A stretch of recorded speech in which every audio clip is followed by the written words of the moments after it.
안녕하세요. 몇 달 전 이혼한 30대 여성입니다. 다 끝난 마당에 제가 이렇게 지난 이야기를 들추는 이유는 엊그제 어머님으로부터 또다시 황당한 문자를 받았기 때문이에요. 제가 당신 아들의 팔자를 조져놨으니 당신도 가만히 있지만은 않겠다. 두고 봐라. 후회하게 해주겠다. 그리고 뭐 하루 이틀도 아니고 그런 문자 한 번 더 받았다고 제가 특별히 겁을 먹거나 한 건 당연히 아닙니다. 그저 어머님은 아직도 정신을 못 차리시고 이러시는구나 답답하다 생각할 뿐이죠. 그렇지만 이유가 어찌되었건 간에 이런 문자를 받고 나니 저도 기분은 좋지 않고 그래서 오늘만큼은 익명의 힘을 빌려 욕이나 해보려고요. 그러니 두서가 없겠지만 들어주시면 감사하겠습니다. 남편하고는 대학생 때 처음 알게 되었지만 그때부터 바로 연애를 시작한 건 아니었어요. 그때는 저는 저대로 남편은 남편대로 서울에 올라와 나름대로 동변상련의 마음을 느꼈다고 해야 할지. 아무튼 그렇다 보니 그럭저럭 좋은 친구 사이로만 지냈습니다. 그러다 각자 졸업하고 사회인이 되었고 이후로 나름대로 회사 생활에 적응하고 나서야 연애를 시작했죠. 남편 말로는 뭐 줄곧 저에게 호감이 있었다고는 하는데 그런 것 치곤 남편도 남편대로 연애를 해왔고 저라고 연애를 안 한 것도 아니었으니 듣기 좋으라고 하는 소리였을 거예요. 아무튼 연애 기간은 4년으로 짧지 않은 시간이었고 그 시간 동안 나름대로 서로 신뢰를 쌓아가며 큰 소리 없이 만남을 이어갔어요. 그래서 누가 먼저랄 것 없이 자연스레 결혼을 하는 쪽으로 이야기가 되었고요. 그런데 결혼 준비를 하면서 조금씩 잡음이 있었는데 그 중에서도 가장 문제가 되었던 것은 바로 저희가 어디에서 살 것이냐였습니다. 남편과 저는 지방에서 올라왔고 그렇다 보니 각자 자취를 하고 있었거든요. 그리고 자취하던 동네는 걸어서 15분이면 닿을 만큼 가까웠고요. 하지만 직장은 서로 정반대 방향에 있다 보니 그림으로 그리자면 서로 양옆으로 뻗어나가는 모양새였고 그래서 신혼집을 구할 때도 저는 원래 저희가 자취하던 그 동네 근처에 구하면 좋을 것 같았습니다. 그럼 둘 중 누구 한 명이 더 고생을 해야 할 필요도 없고 적어도 출퇴근 문제에 있어서는 크게 달라질 일이 없겠다 싶었거든요. 그런데 이 이야기를 들으시곤 어머님께서 그런 건 그렇게 정하는 게 아니랍니다. 누가 더 많이 버는지를 봐야 한다는 거였죠. 그러면서 돈을 더 많이 버는 사람한테 덜 버는 사람이 맞춰주는 게 상식적으로 맞는 일이라고 계속해서 남편 직장이 있는 동네에 자리 잡기를 강요하시는데 솔직히 이때는 어이도 없고 비록 결혼을 엎어야겠다는 생각까지는 못했어도 어머님이 고집이 보통이 아니시구나. 얽히면 안 되겠다 그 정도 생각은 들더라고요. 그리고 결혼 준비 과정에서 알게 된 것이 남편은 어머님 고집을 꺾지 못한다는 거였습니다. 사실 남편이라고 해서 가만히 보고만 있던 것은 아니었거든요. 어머님한테 연봉이랑 사는 데랑 무슨 상관이냐?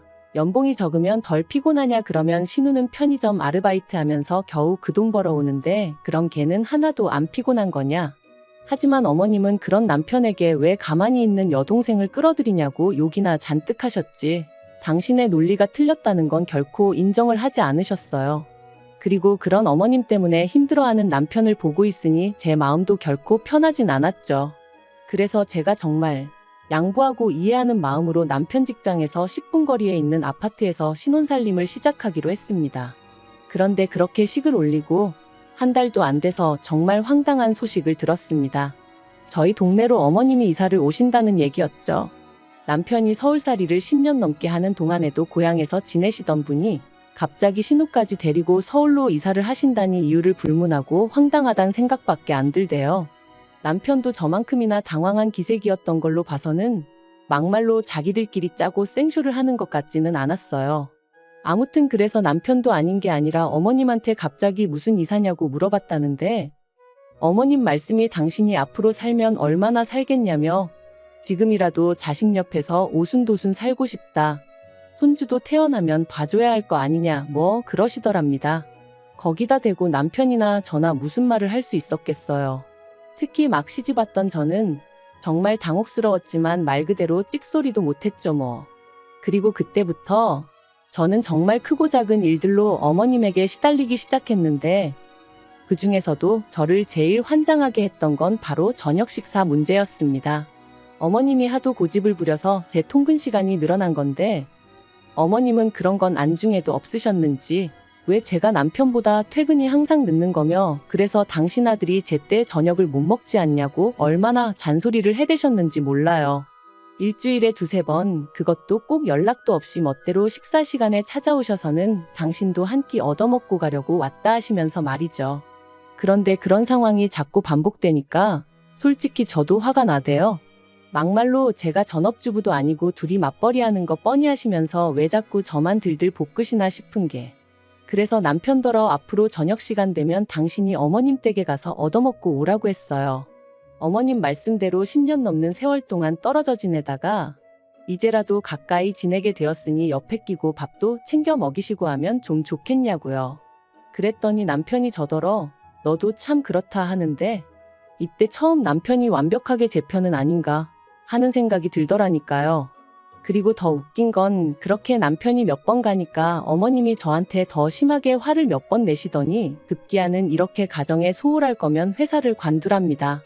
결혼했으면 아내의 역할이 우선시 되어야 한다면서 말해요. 그래서 이때 남편하고 정말 대판 싸웠어요. 막말로 남편이 한 달에 무슨 1,000만 원, 2,000만 원씩 벌어오는 것도 아닌데 무슨 저녁밥 차려주라고 회사를 관두라는 건지. 그래서 제가 남편한테 어머님 정말 이상하시다. 당신 여지껏 혼자 사는 동안 저녁식 사가지고 이러신 적 없다면서 왜 결혼하고 나니까 이러시냐. 신경 쓰이고 서운하다 그랬습니다. 그랬더니 남편은 남편대로 아무리 그래도 그렇지 자기한테 어머님 뒷담화를 하냐면서 제 편은 안 들고 어머님만 감싸고 들었거든요. 그러니 안 싸울 수가 있었겠냔 말이죠. 그래도 이 싸움 덕분에 이후로 남편 저녁 식사 문제는 제 손을 떠났습니다. 저는 어차피 저녁은 샐러드 정도로 가볍게 먹는 사람이라서 남편하고 저녁을 같이 안 먹어도 크게 문제될 게 없었거든요. 그리고 이때만 하더라도 어머님이랑 남편이 좀 얄미운 게 전부였지 이혼까지 생각한 건 아니었어요. 이후로 1년 반 정도 별탈 없이 살았습니다. 남편도 저도 서로에게 작은 불만들이 있긴 했지만 부부 생활에 위협이 될 만큼 큰 건 아니었어요. 어느 다른 부부들과 별반 다르지 않았달까요. 그리고 그런 와중에 제가 이직을 하게 되었습니다. 다니던 회사보다 월급도 훨씬 많이 주고 직급도 높여준다는 곳으로 말이죠. 딱 한 가지 문제였던 건 지방에서 근무를 해야 한다는 거였는데 솔직히 지방이래봤자 당장 저희 사이에 아이가 있던 것도 아니었으니 까짓 거 필요하면 이사해야지라고 단순하게 생각한 게 사실이에요. 그런데 이 얘기를 들으신 어머님께서 어떻게 남편 직장이 서울인데 아내 직장이 지방이라고 그쪽으로 이사를 하냐 하시대요. 그래서 어머님이 저희 결혼할 때 연봉 높은 사람한테 맞춰주는 게 상식이라고 하시지 않으셨냐? 이제 제가 남편보다 연봉이 무려 2,500이나 높아졌다 그러면 당연히 저한테 맞춰줘야 하는 거 아니냐 했어요. 그런데 어머님이 그건 경우가 다르답니다. 어쨌든 저는 아내니까 아내가 남편에게 맞춰주는 게 맞는 거라나요? 황당했지만 솔직히 어머님이 이런 식으로 나오실 거라고 예상을 못한 건 아니었어요. 그래서 그냥 어이가 없어서 웃었습니다. 그리고는 그럼 뭐 어쩔 수 없지 않냐고 주말부부 해야겠다고 했더니 저더러 제정신이냐셨죠. 하지만 결국 상황은 제 말대로 흘러갔어요. 남편 또한 저를 따라 지방에 내려가는 건 내키지 않는다고 했고 그렇다고 제가 이직을 안 할 생각도 없었으니까요. 그리고 제가 먼저 말을 꺼내기도 전에 남편이 먼저 그럼 주말부부로 지내는 건 어떻냐고 묻길래 못 이기는 척 그러자 했죠. 솔직히 아예 걱정이 안 되었던 건 아니에요. 하지만 막상 주말부부로 지내보니까 생각만큼 나쁘지는 않더라고요. 일주일에 하루 이틀밖에 못 보니까 다투는 시간도 아깝게 느껴졌고 그래서 서로 더 배려하고 상냥하게 대해주게 되었으니 오히려 연애 때로 돌아간 기분까지 들더라니까요. 하지만 제3자나 마찬가지인 어머님께서 말 그대로 난리를 치셨습니다. 처음에는 생활비를 이유로 잔소리를 하셨어요. 멀쩡한 집을 놔두고 왜 새 살림을 차리냐면서 이러면 생활비도 2배로 들고 그래서 돈은 언제 모으느냐고요. 하지만 막말로 당신이 하는 말이씨가 안 먹힌다 싶으셨는지 결국 진짜 속내를 드러내셨습니다. 남자 혼자 일하고 살림하고 어떻게 그러고 사냐면서 저더러 요새는 KTX 니머니에서 다니는 열차도 많고 환승도 잘 되어 있다는데 조금만 부지런 떨고 왔다 갔다 하면 되는 걸 지 남편을 호래비 만들었다고 타박을 하셨거든요. 하지만 어머님 말씀대로면 KTX로만 왕복 4시간이고 그걸 타러 왔다 갔다 하는 시간까지 더하면 하루에 거진 6시간을 통근에 써야 하는데 그게 정말 부지런 떤다고 될 일인가요? 그래서 제가 웃으면서 그러면 남편이 저랑 내려가서 지내면서 그렇게 출퇴근하면 되겠네요 했어요. 그랬더니 어머님도 할 말이 없으셨는지 또 얼마 지나지 않아서는 기껏 하신다는 말씀이 저러다 남편이 바람이라도 나면 어쩔 거냐입니다. 그리고 그때 가서 당신 아들 욕하면 당신이 가만히 있지 않을 거래요. 왜냐면 잘난 남편을 그렇게 방치해뒀으니 그런 일이 생기는 게 당연한 거라나요? 그래서 제가 어이가 없어서 가정교육 똑바로 받고 정신머리 똑바로 박힌 남자면 그런 일은 없을 거다 했어요. 그랬더니 너 지금 가정교육이라고 했냐면서 어머님이 또 화를 내시는데 이건 뭐 도둑이 재발절인 것도 아니고 아무튼 엉망도 그런 엉망이 없었습니다. 하지만 이때까지도 역시 이혼 생각은 안 했어요.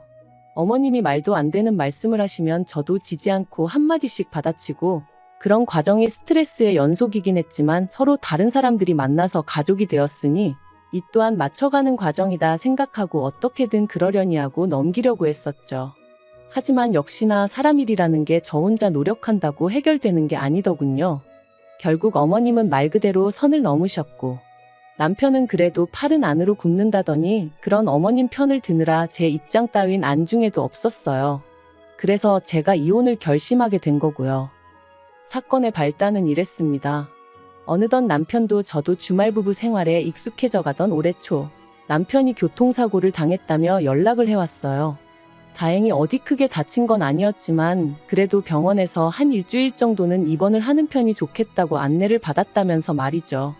그래서 저는 그래도 어디 안 부러진 게 어디냐고 다행이다고 했고 남편도 자기도 10년 감수했다며 이참에 휴가 받았다 생각하고 쉴 생각이라 했습니다. 그런데 어머님께선 이런 와중에 아내인 제가 올라와 있지 않는다며 크게 화를 내셨어요.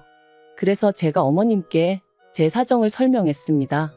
회사 일도 많고 자리 이동에 관해서 말이 많기 때문에 최대한 눈에 띄는 행동은 안 하려고 조심하는 중이다. 그러니 이해 좀 해달라고 말이죠. 하지만 어머님께선 제 말은 귓등으로도 듣지 않으시는 눈치였어요.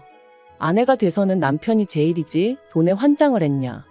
그런데 아무리 어머님이 뭐라고 말씀을 하셔도 제가 눈도 깜빡 안 했더니 그게 그렇게 심통이 나셨던 걸까요?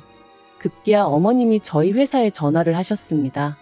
그리고는 전화 받은 직원에게 제 이름을 말하며 회사 생활은 어떻게 하는지 몰라도 아주 싸가지가 바가지다. 지 남편도 안중에도 없는 매정한 X이다. 사장한테 말해서 회사에서 잘라달라 그래야 지 본분에 충실해질 것 같다. 그런 말씀을 하셨다대요. 전화를 받은 직원은 다행히도 저와 평소에 관계가 좋은 편이었고 그렇기에 이런 내용이 사장 귀에까지 들어가는 참사는 일어나지 않았습니다만 그래도 어쨌든 저는 치부를 들킨 듯하여 한마디로 얼굴을 들 수가 없었습니다. 아무리 그래도 그렇지 며느리 얼굴에 이런 식으로 똥칠을 하실 수 있나 싶은 게 그래서 남편에게 바로 다시 전화를 걸었어요. 그리곤 어머님이 하신 만행을 낱낱이 얘기했거든요. 그런데 남편이 보인 반응이 그러니까 평소에 어머님이 말씀하시면 듣는 척이라도 했어야지 툭하면 죄다 제 고집대로 하니 어머님도 얼마나 약이 오르셨겠냐입니다. 그러면서 이번만큼은 제가 실수한 거라고 단 며칠이라도 출퇴근이라도 여기서 했으면 어머님이 그렇게까지 화는 내지 않으셨을 거라는데 미쳤구나 싶대요. 그래서 진심이냐니까 진심이랍니다. 그리고는 자기가 죄인이래요. 자기 할 도리도 다 못하는 며느리를 보게 해서는 괜히 나이 드신 어머님 마음고생, 몸고생하게 만들었다면서 말이죠. 그리고 이때 저는 정말 망치로 머리를 세게 한 대 얻어맞은 기분이었습니다. 남편이 그동안 어머님을 그런 식으로 보고 있었다는 것도 저를 모자란 며느리감이라고 생각하고 있었다는 것도 전부 다 너무 충격적이었거든요. 그리고 이 대화를 계기로 결국 저는 이혼 이야기를 꺼냈습니다. 나는 그래도 열심히 한다고 했는데 당신이나 어머님은 매번 불만 불평뿐이고 이제 지겨워서 더는 못 들어주겠으니 당신이랑 어머님이 서로서로 손과 발이 되어 살면 되지 않겠냐. 불청객은 빠져주겠다 했죠. 그리고 남편은 이런 제 이야기를 듣고는 처음엔 말도 안 되네 어쩌네 해대더니 얼마 안가 그러자 하더군요.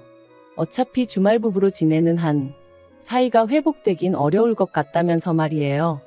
그리고 저는 이게 남편이 꼭 저를 겁주는 것처럼 들렸어요. 이혼하기 싫으면 회사 때려쳐.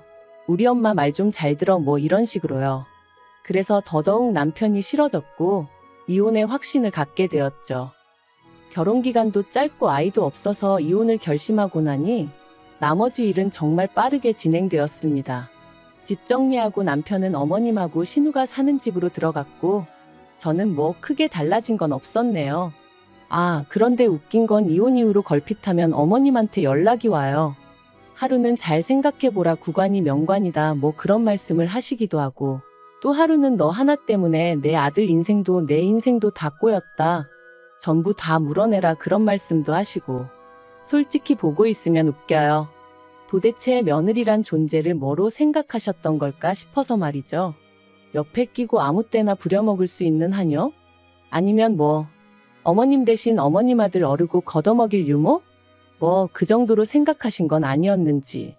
아무튼 언제가 됐든 신우가 시집가면 신우는 꼭 어머님 뜻대로 살길 바라려고요. 저는 이대로가 좋아서 제 방식대로 잘 살 테니 걱정 안 하셔도 됩니다.